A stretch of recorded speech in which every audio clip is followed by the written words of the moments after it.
You are uploading videos, you are improving your content, but the views still refuse to move. No recommendation, no push, just silence. And you're starting to wonder, is YouTube ignoring me? But no, it's not. The simple truth is, YouTube is not blocking your videos. It's just not confident enough to push them. And here is why. Reason number 1. People leave too fast. The first 10 to 20 seconds decides everything. If viewers click and scroll away or lose interest, YouTube immediately reduces your reaches, even if the content is good. Reason number 2. Weak topic signal.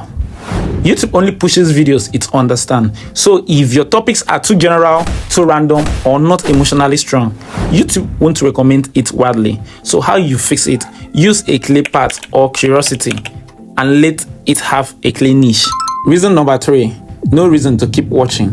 YouTube rewards videos that make people stay on the platform.